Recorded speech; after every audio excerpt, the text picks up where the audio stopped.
따라만 하면 결산을 할 수 있다. 4강입니다. 4강은 이제 결산 부속 명세서 작성하는 부분 내용으로 들어가겠습니다. 그리고 온천징수 이행 신고서에 해당되는 내용도 한번 확인을 해 보겠습니다. 그러면 결산 부속 명세서를 확인을 좀 전 시간에 진행하다 이제 이어서 진행을 하겠는데요. 이렇게 이제 저희가 하나하나 차기 유월되는 개정 과목에 대해서 결산 부속 명세서를 마감하는 그 과정인데요. 이렇게 정리를 잘 진행이 되면 이제 차기 유월이 제대로 되면 정기 유월 자료가 정확하게 넘어옵니다. 곧 올해 연말에 잘 넘겨야 이제 그 해에 해당된 연도에 또 업무가 그대로 정확한 자료로 또 업무가 진행될 수 있기 때문에 지금 마감되는 차기 유월 그 자료를 하나하나 채워가는 과정이라 하시면 되겠습니다. 그러면 이렇게 지금까지 작성한 자료를 학계잔액 시산표를 띄워놓고 또는 출력을 해서 하나하나 확인을 해 봅니다. 이렇게 모두 확인한 상태에서 이제 결산 부속 명세서를 저는 출력을 해서 회사에 보냅니다. 회사에 보내서 우리 관리 담당자, 팀장님께 이 내용 외에 추가적으로 또 부속 명세서가 차기율 돼야 되는 사항이 있나요? 이렇게 물어보고 빠져 있으면 또 찾아서 정리를 진행을 하거든요. 이렇게 해서 결산 부속 명세서를 마감을 진행을 합니다. 자본금 3번으로 하면 안 되죠. 왜냐하면 계정 코드가 걸려 있지 않기 때문에 1번으로 해서 입력을 진행을 해 놓습니다.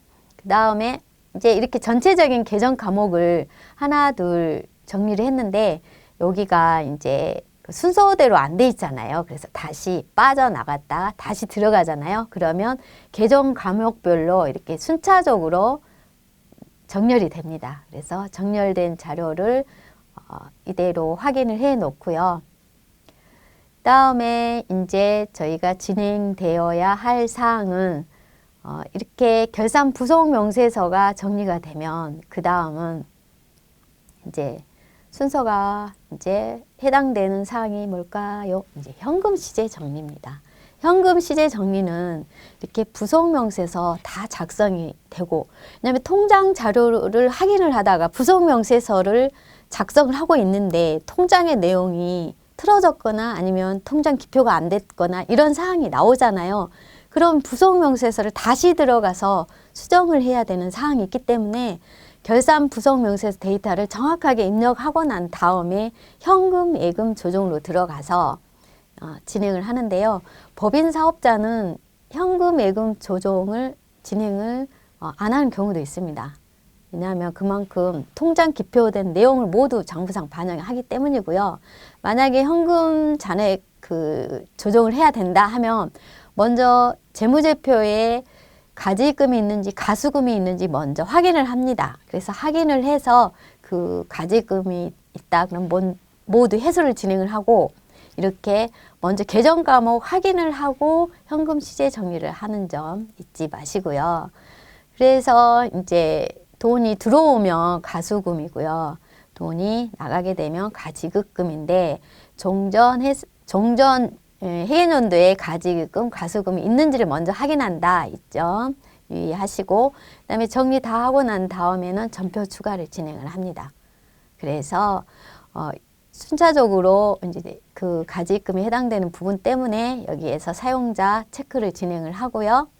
그래서 이제 현금 잔액 리스트를 모두 확인을 한 다음에 그 다음에는 저희가 또 진행을 이제 세무 조정 사항을 모두 하나 둘씩 검토를 합니다. 감가상각 반영을 해야 될까요? 이제 또 부속 명세서 작성을 해야 되는 부분 이렇게 계정 과목의 세무 조정으로 해당되는 사항을 하나 둘씩 검토를 진행을 합니다.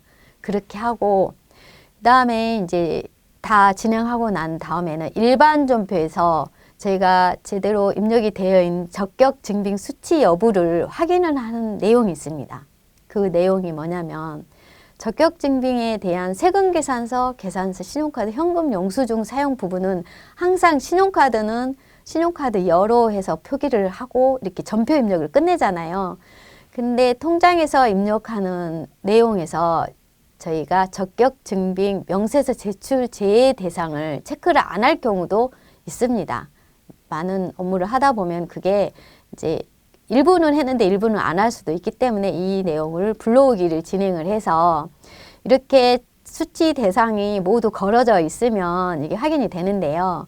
그 다음에 걸어져 있지 않는 경우를 저희가 체크를 해야 되기 때문에 여기 내용이 들어오는 거고, 그 다음에 명세서 제출 제외 대상은 이제 적격증빙, 정규증빙 수치를 안 했을 경우에 가산세에 해당되는 부분이기 때문에 이 부분 확인해 놓고요.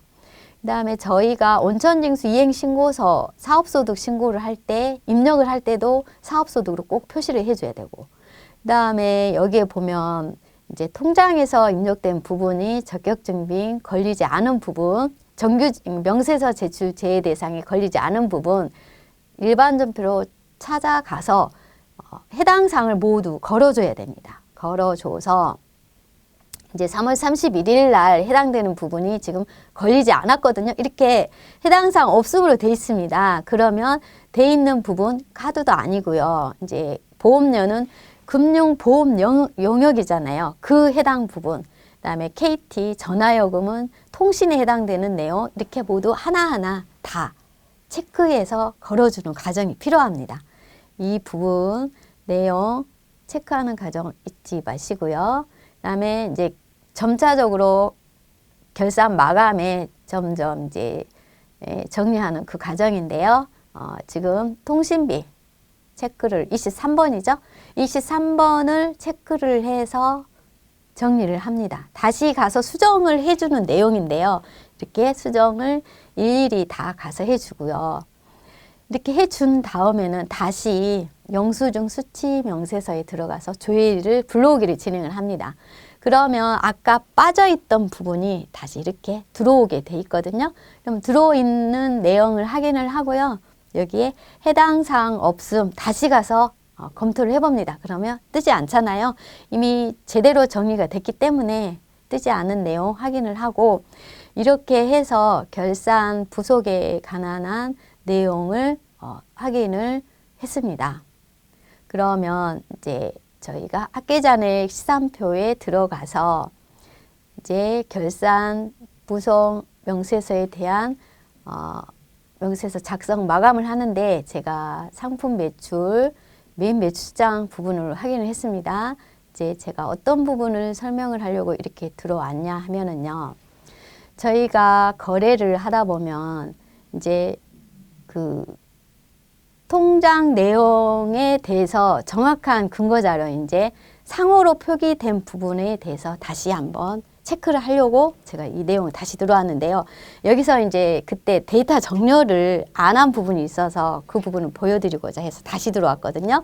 그래서 데이터 정렬을 해서 급여는 급여끼리 그거를 모아서 계정 감목 돌리는 부분이 좀 빨라질 수가 있기 때문에 이렇게 진행하셔도 됩니다. 그래서 이 내용대로 한번 진행해 보시라고 해서 통장 내용으로 제가 다시 들어왔습니다. 그래서 전표 전송한 내용은 이제 다시 재전송되지 않으니까 전송하기 전에 편리하게 진행을 하시고요. 또 여기서 저희가 채권에 대해서 이제 결산 말에 되면 제가 채권 채무에 대한 내용을 자료를 전달을 받아서 정리를 하는데, 여기서 대손 이제 뭐냐면 예상 매출금으로 해서 상품은 매출을 했는데 이 자금을 이제 회수를 해야 되는데, 이제 채권 관리를 위해서 제가 거래처 등록을 제가 활용하는 방법이 있습니다. 이게 뭐냐면 거래처 등록에서 이 해당 회사의 마지막 대손 소멸시효 관리를 하기 위해서 마지막에 회계연도를 기록을 해놓고 비고란에다가 마지막 입금일자를 정리를 해놓습니다. 그러면 내가 이제 이 회사가 만약에 채권이 회수가 안 돼 있으면 이제 대손 관리를 위해서 이렇게 거래처에 연도가 기록이 되면은 대손 사유 해당되는 사항 파악을 해서 저희가 또 대손을 신청을 할 수가 있기 때문에 이렇게 좀 사실 우리 현실에서는 생각보다 이렇게 예상대가 이렇게 악성으로 있는 부분이 좀 많이 있어요. 그래서 그 부분에 대한 관리를 사장님께 꼭 여쭤보고 그다음에 명단을 받아서 이렇게 제가 채권 관리하는데 거래처 등록을 활용을 합니다. 그렇게 거래처 등록을 하다 보면은 이제 관리하는 대손 사유 내용들 이런 부분들을 다 받아서 진행을 하고요. 그다음에 또 제가 기초 정보에 관한 내용 이제 제출용, 표준용 이렇게 있는데 계정 과목을 사용하는 방법, 적요 등록, 코드 등록 사용하는 방법에 대해서 한번 들어왔습니다. 저희가 관리용으로 계정 과목을 이렇게 분산을 해서 사용을 하다가 이제 표준용으로 국세청에 전송을 진행을 하고 그다음에 내용을 이제 항목을 선정을 해야 되는데 여기에서 이제 표준용 이제 회사 설정 계정 과목을 사용을 하고 여기에 보면 회사 설정 계정 과목을 사용을 하잖아요. 하고 표준 코드로 가서 표준 코드에 해당된 내용을 꼭 코드를 걸어줘야 됩니다. 그러면 표준용 재무제표가 정확한 데이터가 전송이 되거든요. 특히 이제 비용 부분에 있어서 이 관리 항목에서 꼭 내가 써야 되는 그런 계정 과목을 하는데 여기에서 표준 코드를 등록을 안 해주잖아요. 그러면 이게 기타로 다 모아져 버립니다. 그러면 표준 내용에서 매출 대비 기타가 뭐 어떻게 많습니다. 뭐 얼마입니다. 이렇게 표기가 돼서 분석 대상 안내 자료가 나올 수도 있고요. 여러 가지 적격 증빙, 정규 증빙 이렇게 수치해야 하는 부분에 대한 내용도 안내가 진행이 될 수도 있으니까 여기에 해당되는 표준 코드가 만약에 내가 관리에 의해서 이렇게 넣어놨다면 그 부분 이제 만약에 수수료 성격이면 수수료로 표준 코드를 걸어주면 됩니다. 그렇게 걸어서 여기서 꼭 사용을 해서 기타 계정 과목이 이렇게 높이 뜨지 않게끔 진행을 하고요. 그다음에 업무용 승용차 해당되는 제게 세무조정도 진행을 하는데 업무용 승용차를 일괄적으로 이렇게 등록을 진행을 할 수가 있습니다. 전체 선택을 해서 진행을 하면은 세무조정과 연관된 계정 과목은 업무용 승용차에 해서 이렇게 관리 항목으로 들어가면은요. 여기 보면 업무용 승용차 동그라미가 쳐져 있거든요. 이럴 경우에는 저희가 업무용 승용차가 선택이 돼 있다는 얘기입니다.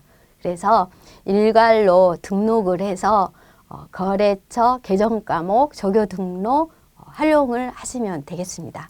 그래서 여기까지 해서 결산 부속 명세서와 그다음에 영수증 수치 명세서 이런 작성하는 부분, 결산에 꼭 필요한 부분 내용을 한번 정리를 했고요.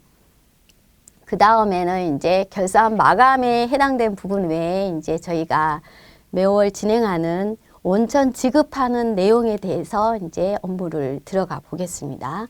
그러면 온천 징수 이제 진행을 하잖아요. 그러면 온천 징수는 저희가 이제 관리 명세서, 대장 이런 부분들 새로운 신규 회사에 입사자가 들어왔습니다. 그러면 구두상으로 그냥 온천징수 어떻게 신고할까요? 이렇게 할 게 아니라 관리 자료를 정확하게 데이터 자료를 받았으면 합니다. 받아서 그 내용에 맞는 데이터를 저희 프로그램에 정확하게 입력을 진행을 하고 그다음에 4대 보험도 신고를 진행을 해야 되는데 비과세 급여 현황을 또 체크를 정확하게 진행을 합니다. 인적사항 모두 받아서 진행을 할 수 있도록 안내를 하고 그대로 진행을 하시면 되겠습니다. 그럼 입사자 인적사항이 필요하고 그다음에 저희가 온천징수 관리는 그 외에 급여 매월 급여 변동사항이 있을 수도 있고 그다음에 사업소득에 대한 지급 내역이 있을 수도 있고 그다음 기타 소득 이런 관련 온천 징수에 관련된 내용이 모두 해당이 될 경우에 관리 리스트를 받아서 저희 회계 프로그램에 입력을 진행을 하고 정확한 자료, 데이터, 근거 자료를 남겨놓고 진행하시는 게 좋습니다. 그래서 이제 입사에 관련된 인적사항을 제대로 받았습니다. 그러면 회계 프로그램에 들어가서 입력을 진행을 해 보겠습니다. 이제 입사자 등록 이제 요청이 와서 입사회사 이제 등록을 진행을 합니다. 사원 등록을 진행을 하기 전에 여기에 이 관리회사의 인사 환경은 어떻게 돼 있지? 이 부분을 확인을 합니다. 물론 기본적으로 인사 환경은 다 구성이 세팅이 돼 있을 수도 있지만 내가 이제 처음 맡았을 때는 궁금하잖아요. 여기는 반기 신고 그게 체크가 돼 있을까? 이런 부분이 있을 수 있으니까 이제 여기 환경에 들어와서 그 부분을 급여 입력 방법이라든가 반기별 승인이 돼 있는지 확인을 해서 인사 환경을 들어가서 확인을 합니다. 그러면 이제 사원 등록을 코드를 부여를 해서 입력을 진행을 하는데요. 인적 사항을 정확하게 입력을 진행을 해야 됩니다. 그렇지 않으면 전자전송이 안 되기도 하고요. 그 다음에 전혀 다른 사람으로 입력이 되면 안 되기 때문에 입사 연월일 정확하게 체크를 하고 입사 연월일이 1일일 경우에는 4대 보험이 국민연금 4대 보험 모두 부과가 되는데 2일부터는 국민연금 부과가 되지 않습니다. 그 다음에 건강보험은 정산을 하고요. 그 달에 이제 건강보험도 2일부터는 부과는 되지는 않지만 고용산재는 부과가 됩니다. 그래서 이 부분 정확하게 검토하시고요. 이제 건강보험은 정산이 있기 때문에 어차피 이제 그달 2일 입사한 달에는 부과가 안 되지만 나중에 정산 내역서가 또 4대 보험 신청을 하니까 진행을 하고요. 그다음에 대표이사 해당되는 부분 검토를 다 진행을 하고요. 관리사항에 중소기업 해당되는 내용 체크를 하시고 그다음에 입력을 진행합니다. 그다음에 급여 자료 입력에 들어가서요. 먼저 수당 등록을 모두 진행을 해야 됩니다. 수당에 이제 비과세 급여, 과세 급여가 이게 있을 수 있잖아요. 그래서 그 부분을 다 하나하나 체크를 해서 입력을 진행을 합니다. 수당 공제 등록을 먼저 하고 공제 등록을 진행을 하고요. 이렇게 순차적으로 급여 자료에서 입력을 한 다음에 그다음에 1월달 급여를 1월 말일 날 지급을 합니다. 그러면 이 지급일에 온천징수 이행신고서로 들어가기 때문에 이 지급일이 상당히 중요하고요. 그래서 급여 입력을 200만 원으로 잡았을 때 이렇게 4대 보험에 해당되는 부분 모두 확인하고 세금 부분 확인하고 여기서 이제 지급일자 변경도 진행을 할 수가 있습니다. 이렇게 변경을 해서 급여일자가 다를 경우에는 체크를 해서 지급을 변경을 시켜주고요. 이렇게 해준 다음에는 이 내용을 확인한 다음에 마감을 꼭 진행을 해 놓습니다. 왜냐하면 마감을 해 놓지 않으면 자료가 이제 풀어질 경우가 있기 때문에 마감을 꼭 진행을 하시고요. 이렇게 해서 급여 내용 확인을 하고 그 다음에는 이제 저희가 온천징수 급여 자료가 확정이 됐으니까 급여 외에 다른 소득 모두 확인을 하시고요. 입력 진행하고 그 다음에 온천징수 이행 신고서로 들어가서 저희가 월 급여 소득에 대한 내용 확인한 다음에 그다음에 신고 리스트도 한번 검토해 보고 이 내용의 정확한 자료가 입력이 아까 1월 31일 날 지급을 했기 때문에 기속하고 지급 기간이 1월 달이어서 1월 달로 불러오게 됐습니다. 그러면 마감을 진행을 합니다. 이렇게 마감을 진행하고 온천징수 전자신고를 접수를 하고요. 이제 가상계좌 이제 포함한 납부서 전달을 하는데 이제 서울시에 대한 지방소득세는 여기서 프로그램에서 전자신고가 되고 가상계좌도 나올 수가 있으니까 마감 진행하시고 서울시 전자신고 진행을 접수를 하시면 가상계좌 포함한 납부서를 전달할 수가 있습니다. 이렇게 가상계좌가 보이죠? 그럼 가상계좌는 관리회사에 이제 사업용 계좌 등 그 부분 확인해 놨다가 그 은행으로 해서 진행을 해 주시면 되겠습니다. 이렇게 해서 신고한 내용을 저희가 검토를 진행을 하시고요. 그 내용에 대해서 회계 처리에 대해서 확인을 하겠습니다.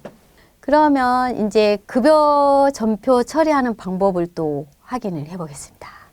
네, 결산 마감하기 전에 급여 전표 처리하는 방법 확인을 했죠? 그 결산 전표 정리하고요. 그 다음에 4대 보험의 내용에 대해서 한번 들어가 보겠습니다. 이제 처음 4대 보험 사업장 가입 신고서 작성을 하고, 그다음에 사업장 내용 불러오게 한 다음에 저희가 4대 보험 취득 신고를 진행을 하잖아요. 그래서 취득 신고하는 내용을 다 4대 보험 관리 소득자를 불러오게 한 다음에, 그 다음에 4대 보험 모두 체크한 다음에 해당 업종 체크하고, 그 다음에 일자리 안정자금 신청 여부 확인한 다음에 계약직 여부 확인하고, 여기서 보면 일일 입사기 때문에 국민연금 희망으로 해서 취득5래 납부를 진행을 하기 때문에 그 내용을 선택을 했고요. 그 다음에 건강보험료 피부양자 선택을 했는지 안 했는지 확인을 하고, 그 다음에 피부양자가 해당이 된다 그러면 피부양자 등록을 또 진행을 해줘야 되고요. 여기서 프로그램에서 작성자 정보, 공단 마감 이런 내용을 확인하고 공단 신고를 해서 여기에서 사회보험 접수 현황이 뜹니다. 그러면 그 내용에 대해서 접수 현황, 그 접수 시간이 기록이 되니까 그 시간을 체크를 해 놓고요. 입사자 등록을 마치시면 되겠습니다. 그러면 다음은 저희가 입사자 등록을 했으면 또 퇴사자가 있겠죠? 그럼 퇴사자 등록에 대한 내용을 확인을 하겠습니다. 저 누구누구 퇴사했습니다. 그냥 구두상 받지 마시고요. 퇴사 사유에 대한 내용을 확인을 꼭 해주세요. 왜냐하면 퇴사 사유가 정확하게 기록이 되고, 그 다음에 퇴사 사유로 변경을 시킬 때는 근로복지공단에 이제 수정 신고를 할 때는 가산세를 또 물어야 될 경우가 해당되기 때문에 정확한 퇴사 사유를 꼭 이렇게 받아서 자진 퇴사인지 뭐 회사 사정에 의한 퇴사인지 이렇게 다 체크를 해서 받습니다. 그 다음에 퇴사자의 명단을 받아서 퇴사일 기록하고요. 퇴사 사유 기록하고, 또 퇴사를 했으면 퇴직금이 나갈 수도 있잖아요. 그럼 퇴직금 계산을 해주세요. 이렇게 할 수도 있으니까 퇴직금 계산한 내용, 퇴직금 유무 검토를 하시고요. 그러면 퇴사자 등록으로 한번 확인을 해 보겠습니다. 그럼 지금까지 쭉 입력을 진행을 하고 난 다음에 이 친구가 이제 퇴사하는 날짜가 이제 11월 말일에 돼서 여기에서 이제 퇴사하는 달에 온천징수 소득세와 지방소득세는 떼지 않아도 됩니다. 왜냐하면 정산을 통해서 환급을 받거나 또 납부 금액에 대해서 정산을 통해서 납부를 할 수 있기 때문에 여기서 떼지 않아도 되지만 저는 이제 11월 말일 거에 소득세, 지방소득세를 반영을 했었고요. 그래서 이렇게 이제 지급일자도 변경시킬 수 있다는 점 다시 한번 보여드렸고요. 이렇게 해서 이제 이행신고서에 반영되는 날짜가 이 지급일자 상당히 중요하다고 했죠. 그래서 이 부분 마감 진행을 하고요. 꼭 이런 자료 서식은 프로그램에서 저는 마감을 꼭 진행을 합니다. 왜냐하면 마감을 진행을 해서 또 자료가 틀어지지 않게 해야 되기 때문이고요. 이제 급여 정리하고 난 다음에 퇴사 연월일 기록을 하게 되면 그 다음은 이제 징수부로 이제 내용을 확인을 저희가 또 진행을 해서 이분의 총괄 급여 내역이 얼마인지를 중도 퇴사를 진행을 하니까 전체 금액을 먼저 확인을 합니다. 11월까지 급여가 2,200만 원, 그다음에 비과세 소득, 뭐 온천징수 세액, 기납부 세액을 정확하게 확인을 해 놓습니다. 이렇게 확인을 해 놓고 저는 출력을 합니다. 출력을 해서 항상 보관을 하고요. 그다음에 중도 퇴사에 들어와서 사원 등록을 불러오게 하면은 여기에 이제 정산 연월일이 나오게 되고요. 그 다음에 이제 총급여 금액 보이고 여기서 이제 정산 연월일, 이게 이행신고서에 들어가는 항목입니다. 들어가는 불러오게 되는 내용입니다. 그래서 정산 연월일 확인을 해주고요. 그 다음에 기납부세액, 제가 출력을 한다고 그랬잖아요. 그럼 출력하는 이유가 뭐겠어요? 기납부세액 맞추고 4대 보험 금액 맞추고 그러기 위해서 출력을 해놓거든요. 그래서 이렇게 출력을 하고 이행신고서로 들어가면 이제 11월에 해당되는 이행사항 신고서를 불러오기 진행합니다. 그러면 지금 확인하면 이제 2,200만 원 이 기납부 중도태사 금액으로 들어가 있잖아요. 그래서 그 금액 확인하고 그다음에 차월 2월 환급 금액 확인한 다음에 기능모금에서 이제 신고한 리스트를 또 전체 금액이 맞나 이거 확인을 합니다. 그래서 확인을 한 다음에 꼭 마감을 진행을 합니다. 마감을 진행을 해서 자료가 이렇게 확정이 되도록 마감을 해 놓고요. 그다음에 이제 마감을 진행을 했습니다. 그다음에 이제 이 친구가 퇴사를 했으면 그냥 근로소득 연말정산, 이게 중도퇴사 보고만 할 게 아니라 이제 이런 검토 내용, 신고했던 내용을 전체 다 확인하고 그다음에 이제 전자신고도 진행을 하잖아요. 이제 전자신고 진행을 한 다음에 그다음에 이제 급여자료 전표 처리 당연히 또 진행하겠죠. 그래서 이 급여자료 내용 정확하게 온천징수 이행 신고서에 있는 금액과 재무제표에 있는 인건비 금액 확인을 한 다음에 그다음에 이제 사대보험 또 퇴사 정리를 해야 되잖아요. 그러니까 이 친구 하나만 있다면 사업장 상실도 처리를 해주고 그다음에 이제 그러지 않고 이제 다른 직원이 있다 그러면 이제 퇴사 상실 신고만 진행을 하면 됩니다. 그래서 이분을 불러오기 진행합니다. 불러오기 진행을 한 다음에 사대보험 정확하게 체크되어 있는지 그다음에 상실 사유 아까 제가 얘기를 했죠. 퇴사 사유 명세서를 정확하게 달라고 그랬잖아요. 이 내용을 정확하게 체크하기 위해서 달라고 한 내용입니다. 그래서 이렇게 달라고 한 내용을 이제 구체적인 사유를 쓰래요. 그래서 일반적인 퇴사이기 때문에 퇴직 이렇게 해서 썼고요. 그다음에 국민연금 이제 그다음에 건강보험 사유 해당되는 내용 다 썼고 그다음에 이제 급여 내용이 사대보험에서도 아까 신고했던 부분과 똑같이 일치돼야 되고요. 여기서 만약에 공고사직을 했습니다. 그러면 이직 확인서를 이게 또 제출을 해줘야 될 경우 이제 공고사직 해당되는 경우에는 꼭 이직 확인서를 근로복지공단에 별도로 접수를 해줘야 됩니다. 그래서 구직 활동을 진행을 해야 되니까 그 내용 같이 접수를 별도로 해줘야 되고 그다음에 정보 다 조회한 다음에 사회보험 접수 진행을 하시면 또 접수 일자가 뜨니까 확인을 하시고요. 그 다음에 이렇게 온천징수 이행 사항 신고서를 지금 작성을 했잖아요. 그러면 온천징수 이행 사항 신고를 했던 부분을 제가 엑셀 자료로 별도로 이렇게 관리를 진행을 합니다. 이 관리하는 이유가 뭘까요? 왜냐하면 국세청에 접수증 제대로 정리를 해야 되고요. 또 우리 관리회사에 납부서 전달을 해야 되잖아요. 그럼 납부서 전달 일도 체크를 하고요. 그다음에 모든 사항들 일용근로가 나가 있는 지급된 내용이 있는지 그다음에 전자신고한 내용들 여러 가지 사항들을 다 체크하기 위한 관리입니다. 그래서 온천징수 이행사항 신고서는 이제 저희가 지급된 회사만 있을 수도 있고 또 없는 회사도 있을 수 있기 때문에 직계관리를 통해서 관리를 정확하게 해주시면 장부상 반영되는 재무제표 인건비 금액을 반영하기 위한 그런 내용으로 알고 계시면 되겠습니다. 그럼 온천징수 이행사항 신고 내용을 지금까지 확인했습니다. 그동안 수고하셨습니다. 감사합니다.